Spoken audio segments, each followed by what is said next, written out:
todos que nos acompanham aqui no Instagram do Projeto Concon. Está começando mais uma edição do Papo no Insta, nosso encontro toda quarta-feira a partir das 3 horas. Eu sou Celina Silva e vou ficar com você até às 16. Que bom que todos vocês vêm acompanhando as atividades, as ações que nós vamos fazendo ao vivo, todos os programas. É ótimo ter a companhia de todos vocês aqui. Hoje a gente vai falar sobre cultura popular, um assunto super importante.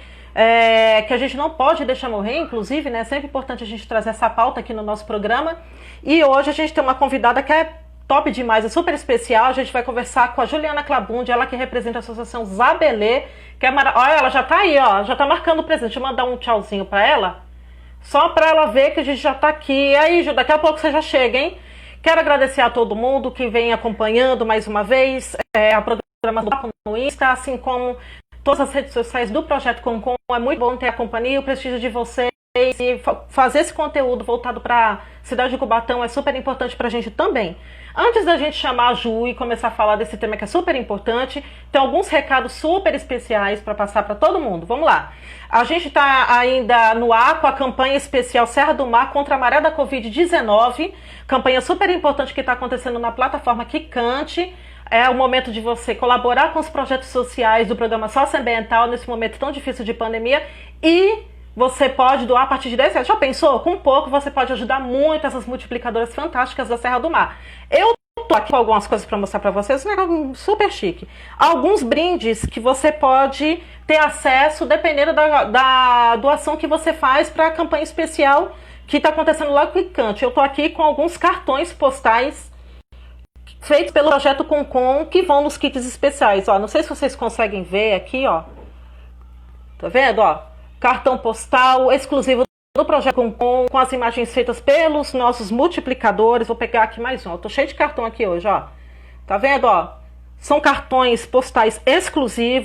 Muita gente perguntando, poxa, como é que eu faço para adquirir? Então, dentro da questão da campanha, você consegue adquirir esses cartões chiques. Aliás, todos os projetos estão com brindes super especiais, montando kits tops. Eu sou suspeita para falar porque eu já vi tudo, eu já conheço tudo, mas só falta você que ainda não conhece para participar. Ó, tem um aqui legal do Cota Viva, enfim, tem um montão de coisas. Deixa eu passar aqui mais rápido, né, um pouquinho, ó. Deixa eu virar aqui assim, ó, para vocês verem como é que é. Ó, tá vendo, ó? Bom, todo mundo tá vendo aqui? Bom, para vocês terem acesso e ver todos os cartões postais, é só ir lá no link do Quicante, nas redes sociais, tem todas as informações, não só para você participar, como conhecer principalmente os projetos sociais que são atrelados a essa campanha. E eu também tenho um outro recadinho super importante, aproveitando que estou falando dos projetos sociais, vou aproveitar para falar do Varre Vila, Daiana Ferreira. Beijo para você, Daiana, a comadre de sempre.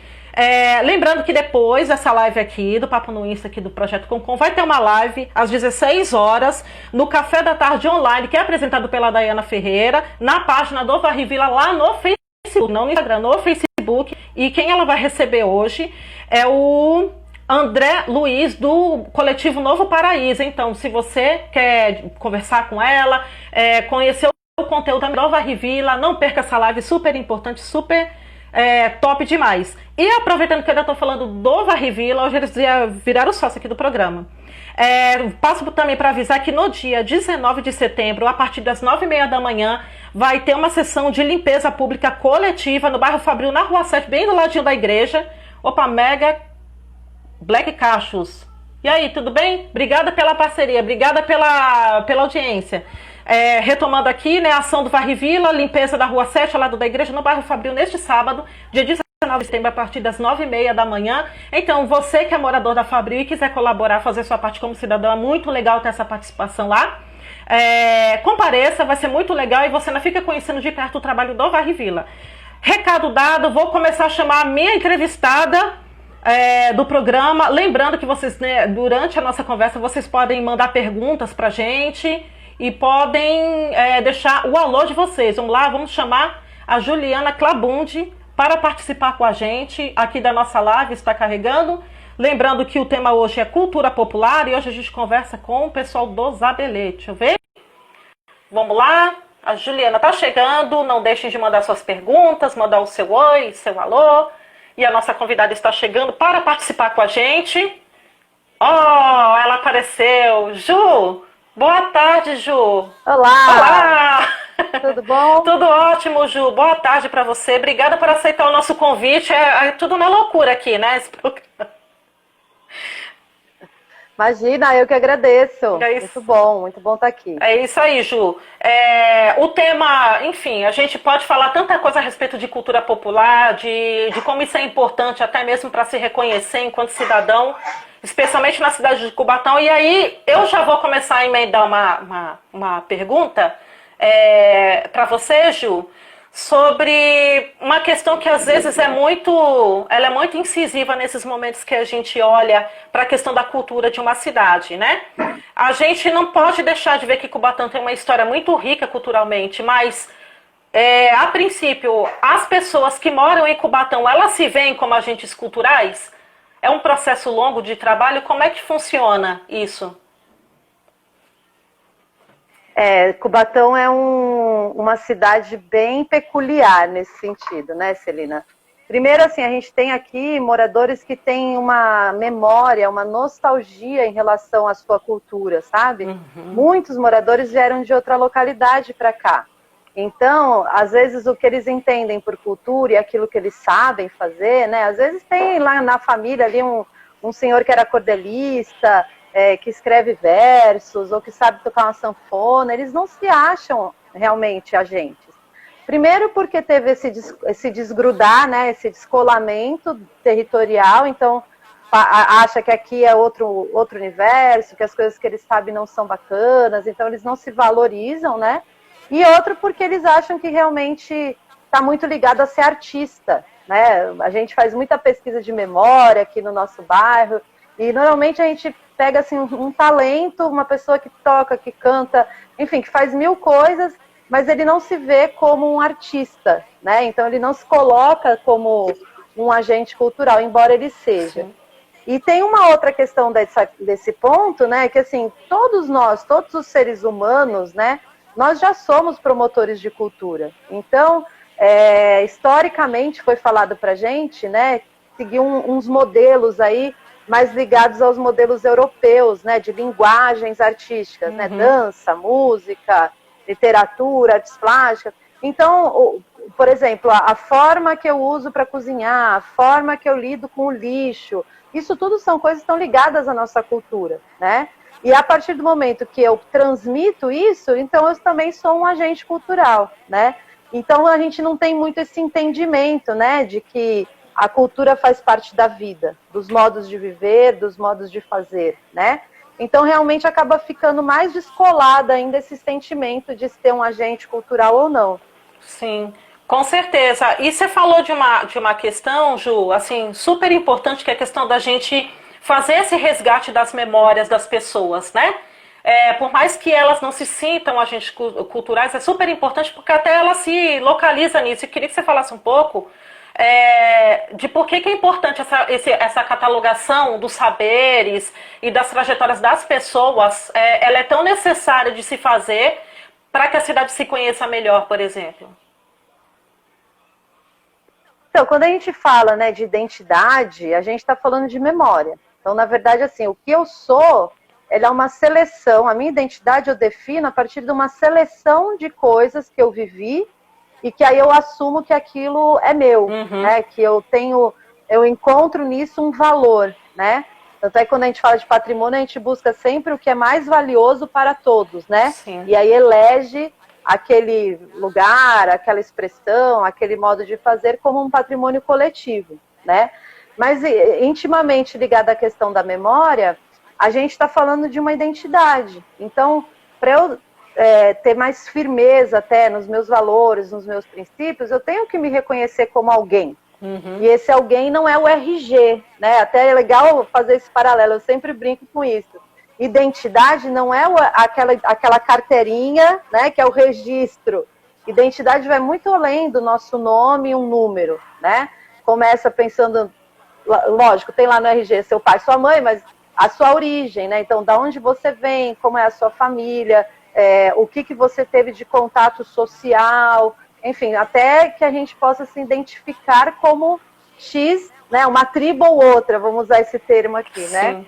E aí, então, a memória, ela entra principalmente como um agente que integra, né, assim, no meu olhar, né, que integra essa questão da identidade. Quando a gente pensa também a memória num olhar assim coletivo, de sociedade, de grupo ao que eu pertenço, né? Porque a sociedade é o grupo que eu pertenço, é o grupo que eu faço parte, nada mais do que isso, né? A gente também entende que essa memória é o que vai garantir que geração a geração as coisas não se percam, né? Então, hoje, quando a gente fala de cultura popular e tradicional, esse é um dos grandes focos aí de atuação. Por quê? Se eu pego lá um jeito de fazer uma panela de barro, e eu não ensino isso, eu não transmito essa memória para alguém, em algum momento do tempo, do espaço-tempo, isso se rompe. E aí, de repente, a gente pode não ter mais essa panela de barro. Sim. Né? Lembrar de histórias, de coisas que aconteceram nos nossos lugares, né? Na nossa vivência. E transmitir isso também é super importante, porque aí eu vou entender algumas outras coisas, né? Um exemplo que eu dou nessa de história, assim, que é muito, muito ligado à história brasileira como um todo, né? É o que a gente entende de periferia, de comunidade. Por que hoje a gente vê tanta gente, como que eu posso falar? Um sentimento de desgosto, sabe? Eu moro aqui mesmo, na comunidade e tal, né? Porque olha para esse lado só socioeconômico, né? Mas lá no início da nossa história, o que eram as comunidades? Começou lá atrás, quando acabou a escravidão, acabou entre aspas também, né? Mas a partir daquele momento que assinou a cartinha e falou, você não é mais escravo, eu não tenho mais obrigação de te dar casa, te dar comida, o que o povo fez, né? Ele teve que ir para lugares mais isolados, e como é algo nosso, né, do nosso perfil de vida, do brasileiro e principalmente do africano, eles se uniram. Então a gente não tem mais comida, a gente não tem mais teto, a gente não tem mais a lavoura do patrão lá, do dono da fazenda. O que a gente vai fazer? Então a gente se une em um determinado mais afastado, que não é aquele lugar que é o centro, ou seja, nasce a periferia, né? E aí começa então como um mutirão de sobrevivência. Quem está perto do mar pesca, quem está no meio do mato planta, né? E aí é que surgem então essas comunidades. Como a gente parou de contar essa história que foi um rompimento, né, social, de relação entre escravizados e não escravizados, quem mora na favela, na comunidade, na periferia, não entende por que está ali. E aí quando a gente conta, olha, para pensar como é que essa comunidade nasceu, não só hoje, né, a história recente, mas a história mais antiga, né, foi aí. Então, nós, na verdade, temos muito brilho, muito talento, muita garra. Porque nós estamos morando aqui porque nós sabemos que foi a única opção que quem veio antes da gente teve. E pôde ainda sobreviver, e pôde unir esforços, né?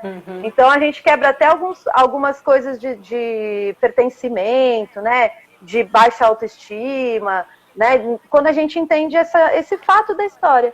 Então, se eu voltar a contar, eu vou quebrar também isso agora, né? Sim. Então, enfim, é isso. Eu acho que a memória ela é o cerne de tudo, assim, para a gente ter reflexão, sabe, Celina? Eu acho que a palavra é essa. A gente não está acostumado a refletir, né? Principalmente a geração atual aí, engole. O que chega, consome, devora, o que sobrou, né?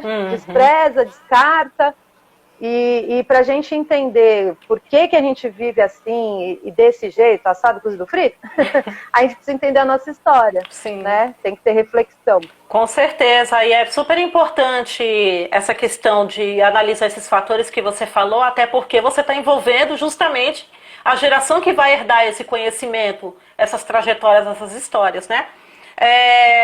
Falando até um pouco nisso, você estava comentando um pouco de como aos poucos as comunidades elas vão se reconhecendo ali em sociedade e vão se especializando em algumas coisas. E a partir daí a gente meio que pode começar a entrar um pouco no assunto dos espaços que a própria comunidade vai criando para se encontrar e interagir com assuntos em comum. Por que a manutenção de espaços na região voltados para a questão de absorver as culturas, organizar essas culturas, elas ajudariam nesse processo, nessa questão interterritorial, intersetorial também?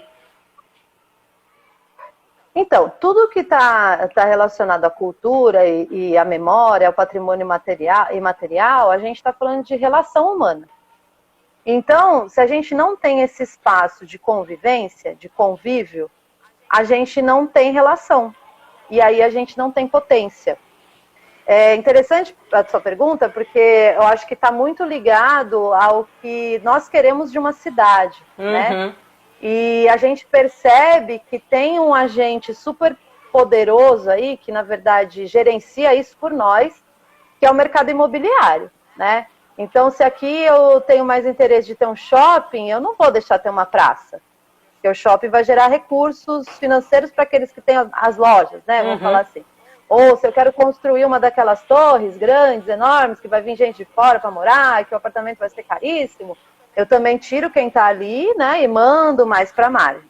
Então, quando a gente não entende a importância desses espaços de convivência, a gente não entende a importância das relações humanas. Por isso que hoje a gente tem que fazer processos, por exemplo, de educação patrimonial. Deveria, na verdade, poderia, né? Poderia ser, não vou usar nem a palavra deveria, mas num ideal aí, né? Poderia ser algo natural, onde as pessoas se reúnem e, olha, tá ruim isso aqui, vamos reivindicar uma melhora desse espaço, vamos fazer nós mesmos, o que a gente vai fazer, né? Então, hoje a gente precisa até mesmo promover esses estímulos, vamos falar assim, né? De reuniões, de estudos e de discussão, né? Que é isso que a gente chama de educação patrimonial, para pensar o território, né? E pensar que ele é a nossa cara. Assim como a memória é a nossa identidade, né? Os espaços que a gente pactua para convivência e relações humanas são o retrato do meu bairro, são o retrato da minha comunidade, né? A gente atua muito aqui na Vila dos Pescadores, na Vila Siri, por exemplo, e assim, é muito bacana perceber o quanto a comunidade percebeu que não dava mais para viver no meio do lixo, sabe? Há muito pouco tempo atrás, a gente andava em todos os becos, era lixo para todo lado, né? Até os próprios moradores, né, entenderem, poxa, mas no dia que a maré subir, esse lixo vai voltar para minha própria casa, né? E aí hoje a gente já vê um outro cenário, sabe? A comunidade preocupada com isso. E o que isso tem a ver com cultura? Tem tudo a ver, né? É a forma que a gente habita um espaço, né? O como vivemos, né? E o que fazemos, né? Então, enfim, é muito importante a gente identificar esses lugares. Existe um outro ponto também. Ó, Celina, eu falo pra caramba. Você me corta, pode falar, eu já tô querendo que você falasse mesmo, tranquilo. E assim, em relação aos espaços, eles também marcam a nossa identidade. Com certeza. Por exemplo, voltando sempre aqui no exemplo da Vila dos Pescadores, que é mais a minha área aqui, meu território, a gente tem o portinho, né? O portinho é um lugar onde garante a pesca. Então, quem é pescador, que tem o seu barco, que vai se atracar ali, vai estar ali. Quem é que vai sair com o barquinho? Enfim. Então, esse espaço, se ele deixar de existir, a gente deixa de ter até mesmo uma marca registrada no nosso próprio bairro, né? Que é a Vila dos Pescadores, vamos falar assim. Então, o espaço ele é muito importante. Eu acho que a gente tem que entender isso como algo que marca, né? Então, pensar mesmo que o território ele é a união, né, daquilo que eu sou com aquele lugar, né? Com certeza.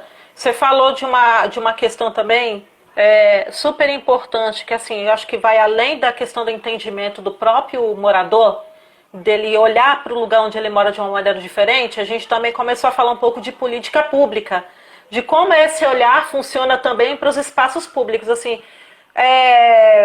Você acha que, de uma certa forma, tem um entendimento equivocado ou ainda não se tem aquele olhar com mais cuidado para os espaços? Porque assim, parece que toda vez que a gente vai discutir a ocupação dos espaços culturais para manter a história viva, sempre tem alguma ressalva, alguma coisa, ou sei lá, cai nessa coisa da especulação, né?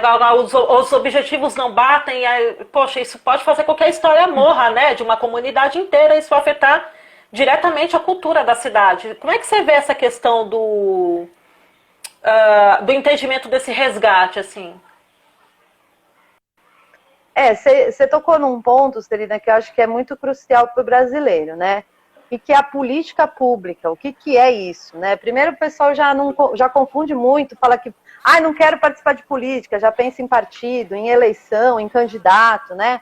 Estamos nesse momento também esse ano, mas na verdade a política pública é aquilo que vai garantir coisas para a gente. E ela não tem nada a ver com política partidária, né? Que seriam isso, né? Enfim, os movimentos aí, partidos e candidatos. E por ter uma aversão a isso, a gente acaba não se envolvendo com os processos de decisão e muito menos com os processos de reivindicação, fiscalização, né? Então, eu vejo bem nesse ponto. Se as pessoas tivessem mais consciência de que elas que são os agentes da sociedade, então o que é um cidadão, né? O que é um cidadão cultural ainda, né? Eu tenho meus direitos, eu tenho os direitos da cidade, eu tenho direito de locomoção, eu tenho direito de espaço, enfim, eu tenho uma série de direitos, porque eu contribuo, né? Então, se a gente tivesse mais consciência disso, a gente estaria mais presente nessas discussões e até quebraria um pouco esse ciclo que a gente tem aqui, né, no Brasil como um todo, que é a troca, o favoritismo. Então, às vezes a gente, né, ouve alguém falando, mas eu não conheço, vamos lá, vamos reivindicar luz aqui para a nossa avenida. Mas eu não conheço nenhum vereador, eu não conheço o secretário, eu não conheço o prefeito. Não, mas peraí, você não tem que conhecer ninguém para reivindicar isso, né? Você tem que achar os caminhos, lógico, fazer oficialmente e tal. E isso acontece mais ainda quando se fala de cultura, porque a cultura, ela não ela não está num lugar de relevância para as pessoas, né? Eu acho que a pandemia ajudou a gente muito, se não repensar, mas pelo menos entender qual é o papel da cultura na nossa vida. Com certeza. Né? Mas normalmente as pessoas não dão valor, né? A cultura é algo a mais, né? Então, quando a gente fala de política pública, espaço e cultura, ainda complica mais ainda, né? A gente vê que sempre vai estar lá se não for o último, o penúltimo da lista, né? Vai vir primeiro um pensamento de saúde, de segurança, de educação, todos são importantes, não é isso? Mas muitas vezes a gente vê a troca, né? Então, um espaço que funcionava ou pretendia funcionar para finalidade cultural acaba se transformando em outra coisa, né? Sim, você até comentou um pouco a respeito dessa questão da apropriação,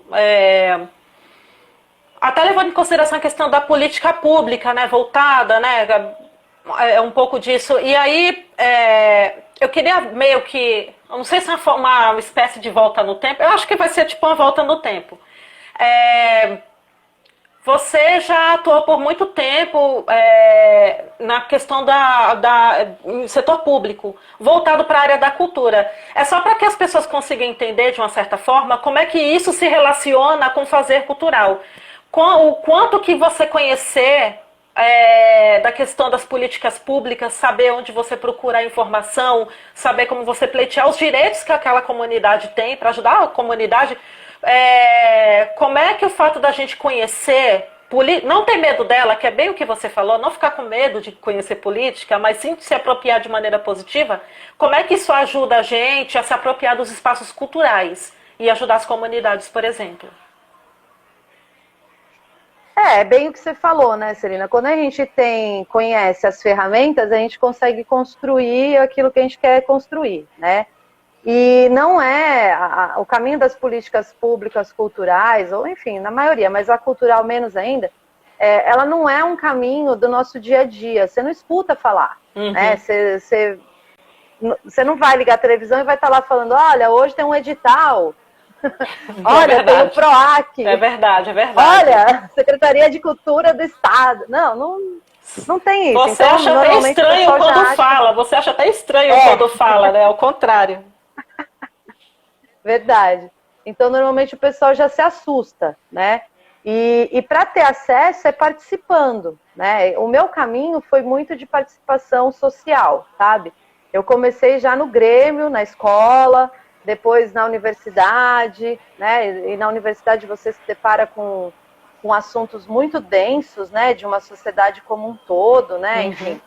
E aí entender que existem os conselhos. Então eu fui vivenciando vários espaços dessa participação social, vamos falar assim, né? Esse é o nome, dessa participação social enquanto busca, né, dessas políticas públicas, desses direitos.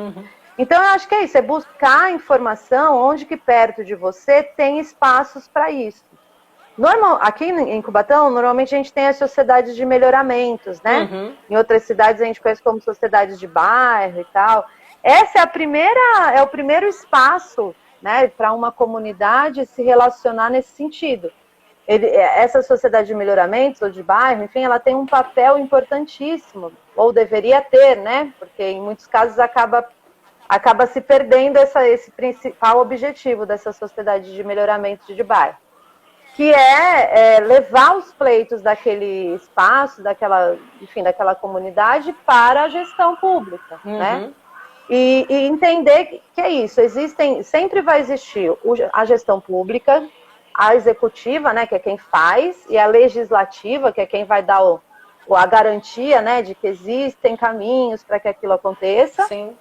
Mas em todos esses lugares existe o espaço do cidadão, da participação social. Então, existem os conselhos, existem fóruns, existem espaços para dialogar essas questões, né? Em relação à cultura, a gente tem 2 conselhos que eu acho que é muito importante deixar, né, esse caminho, que é o Conselho de Cultura, que as cidades todas deveriam ter, e os Conselhos de Patrimônio. Os conselhos de patrimônio antigamente olhavam mais só para os prédios, né? O que tomba, o que não tomba. Mas hoje a gente já tem uma leitura um pouco mais ampliada disso, que é o patrimônio imaterial. Então as ações culturais, elas também estão ali, né?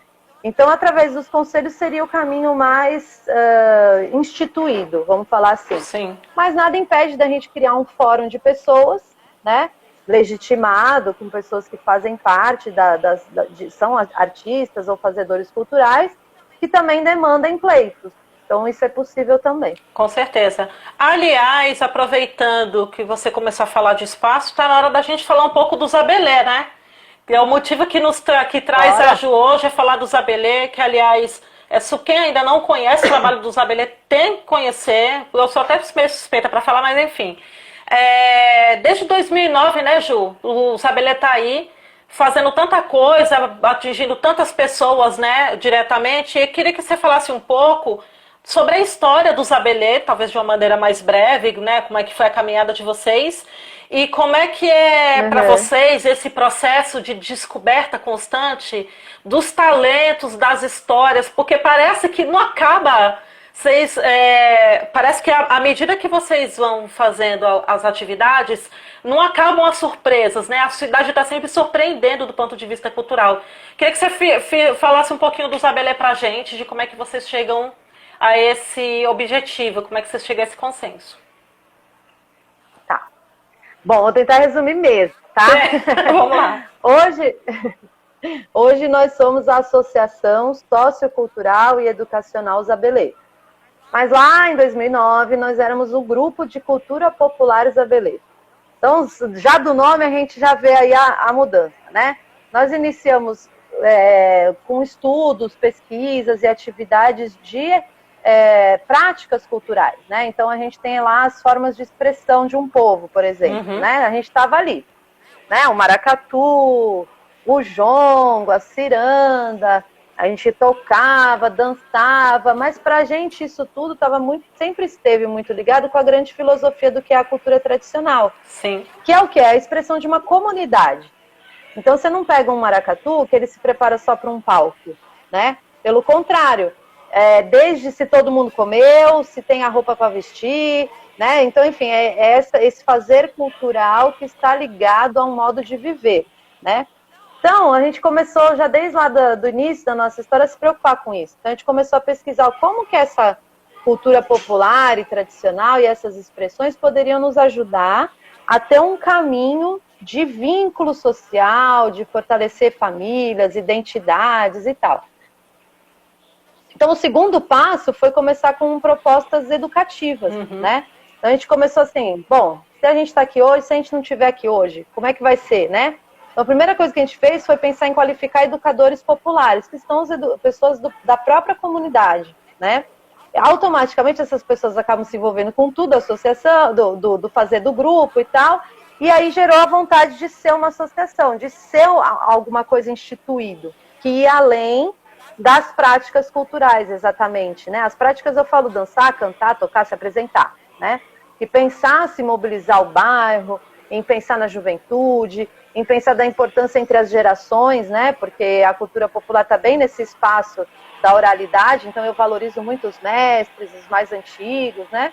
Então veio essa segunda etapa aí de começar processos educativos que emancipassem as pessoas em todas as possibilidades, né? E aos poucos a gente foi descobrindo, a gente foi criando, na verdade, a nossa metodologia, né? Que hoje está pautada aí em 3 eixos.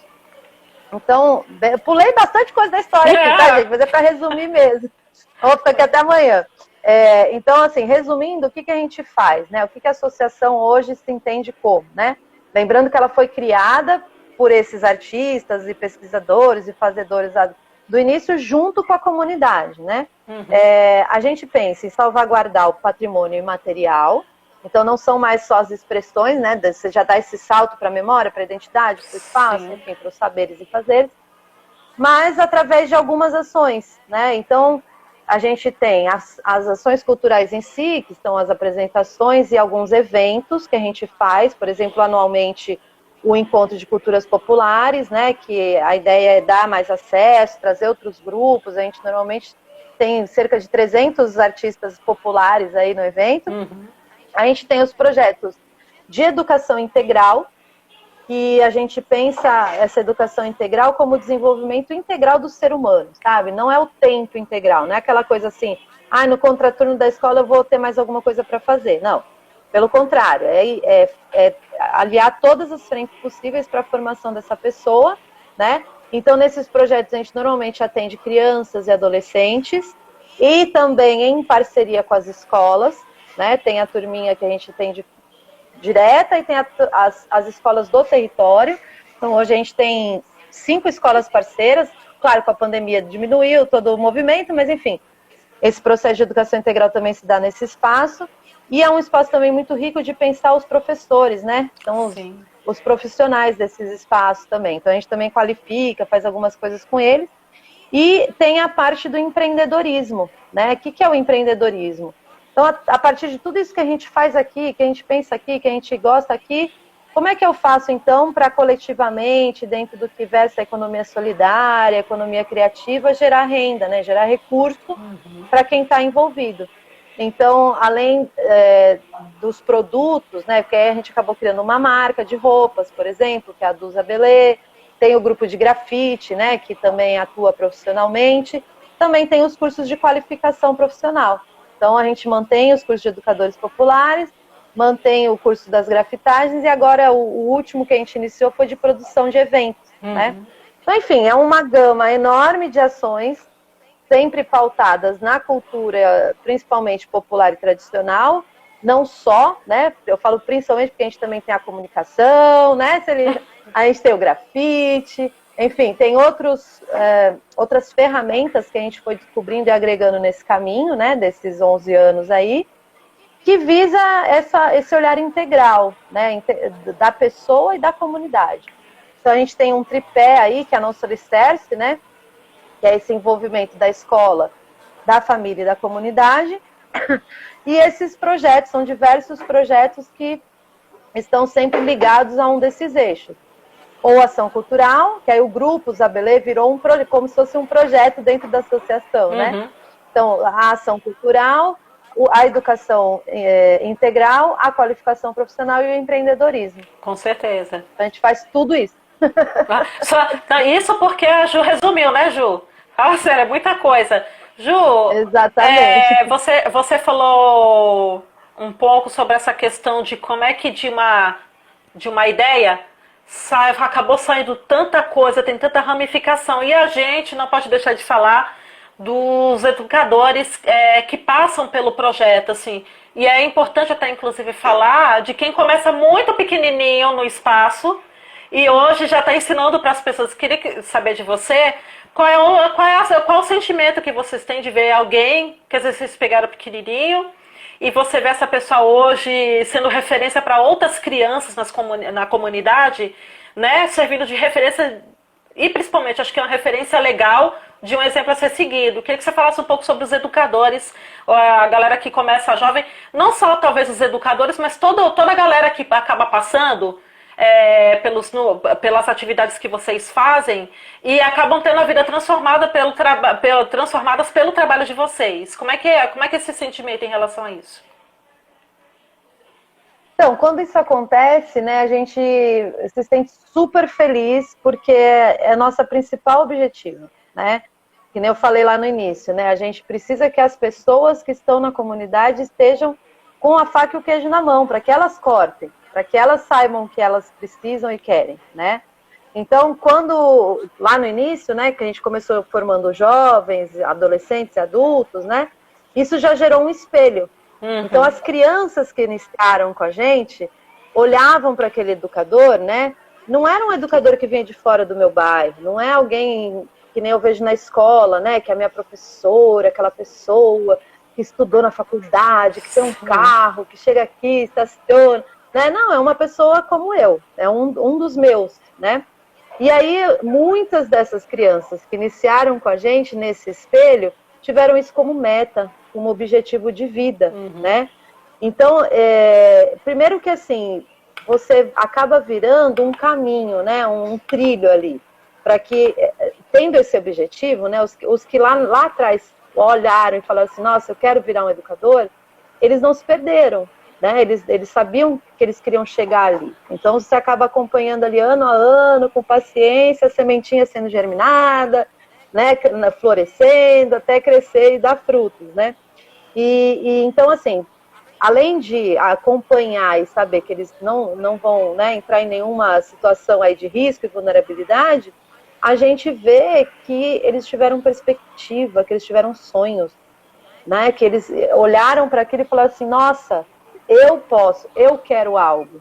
Porque hoje, Celina, principalmente conversando com os jovens, é muito triste, eles não têm perspectiva. Isso é muito né? sério. O que você vai ser? Verdade.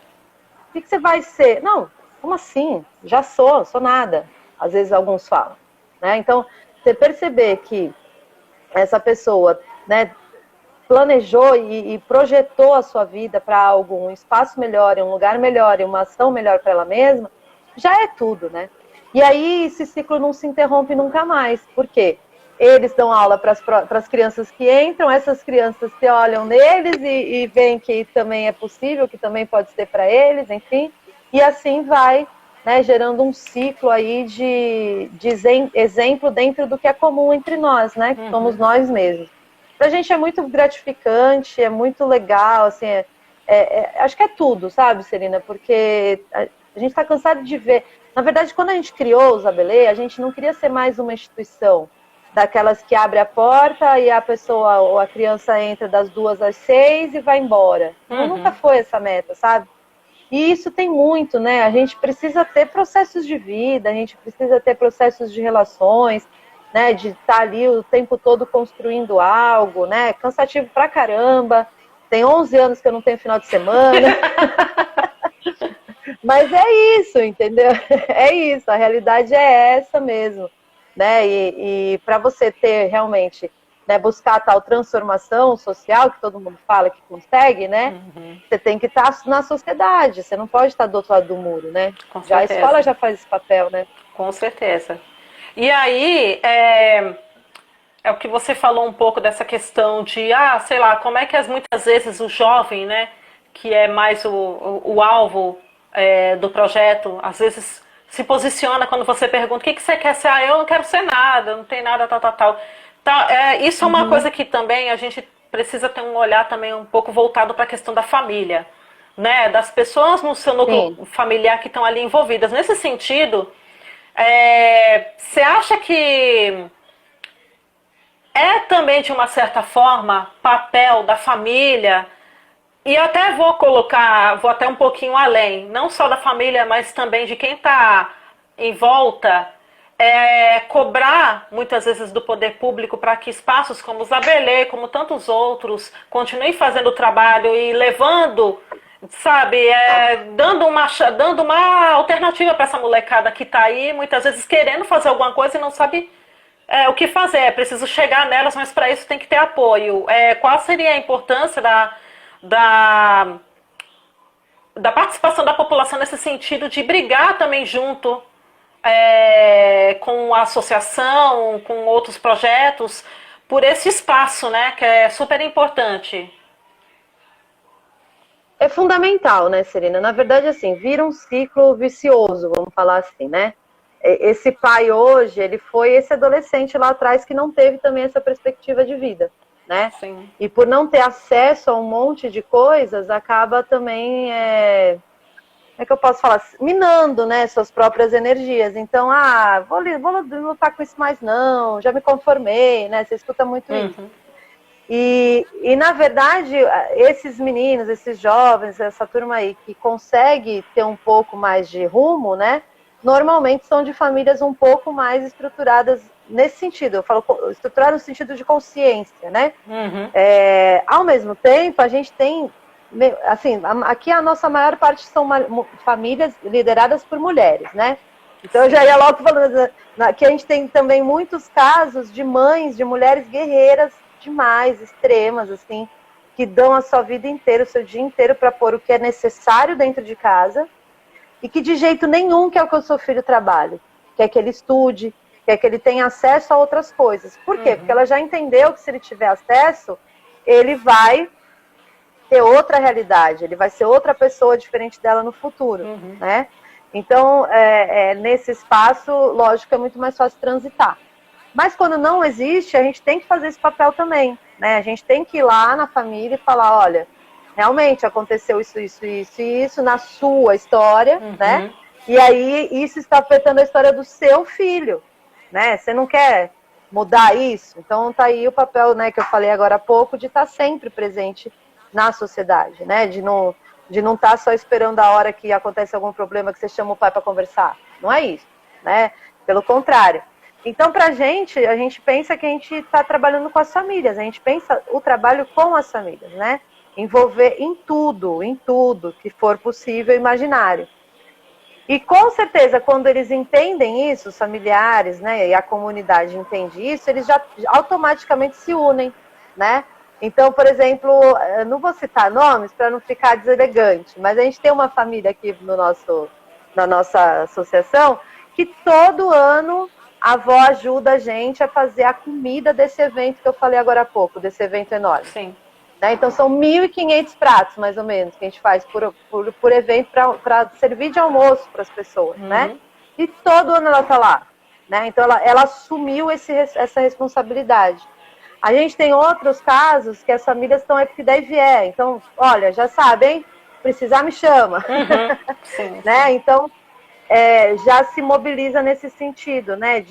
Tanto de se dispor, de participar, como correr atrás do que for preciso. Sim.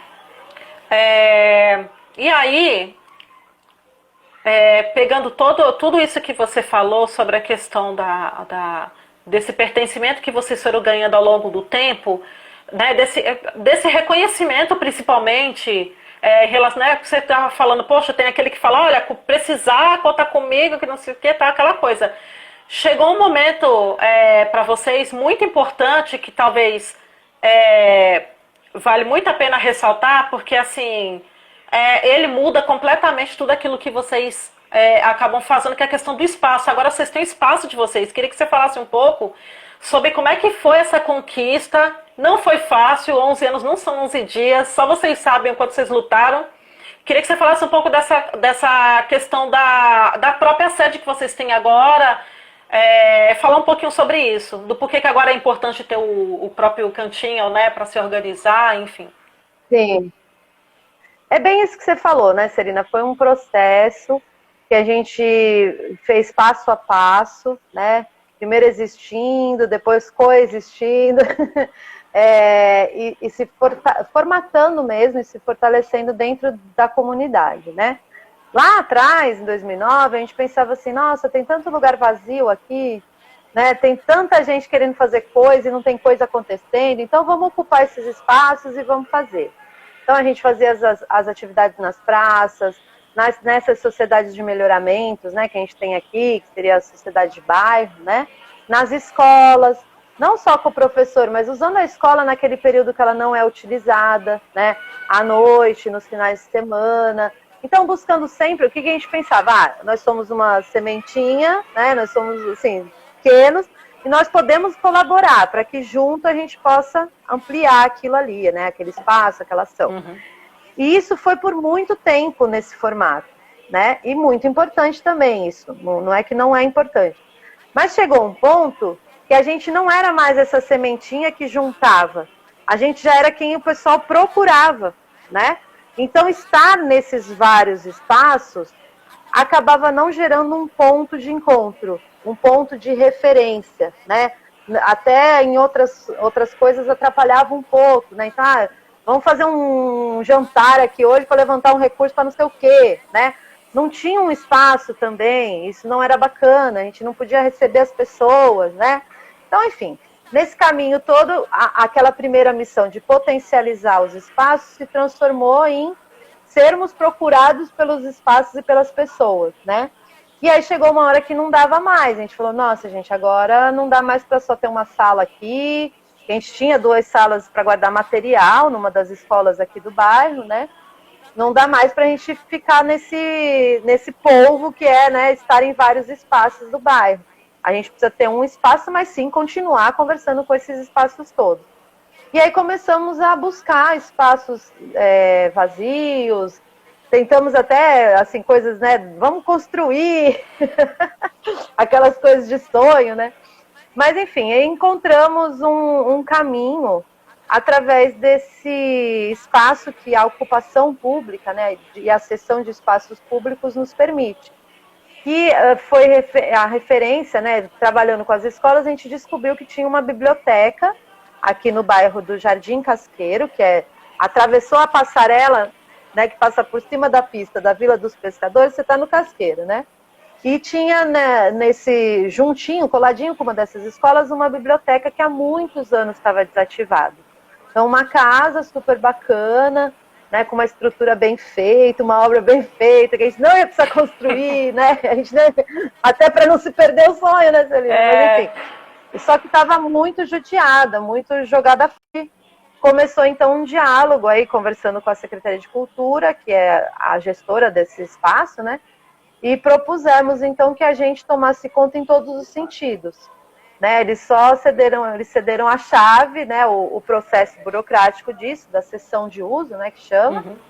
E a gente veio com braço, força e coragem, né? Olha, foi uma caçamba de mato do telhado da casa, só para começar, só para vocês sentirem o drama, assim.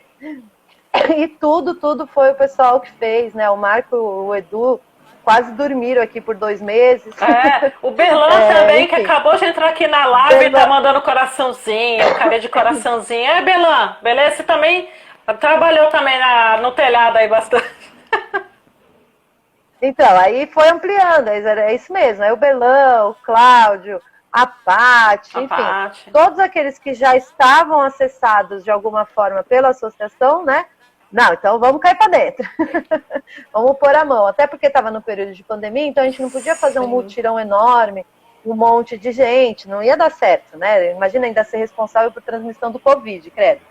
Mas enfim, aí fomos buscando parcerias. Pede tinta ali, pede material acolá, né? E vai juntando aí. Tem algum serviço que a prefeitura faça que possa...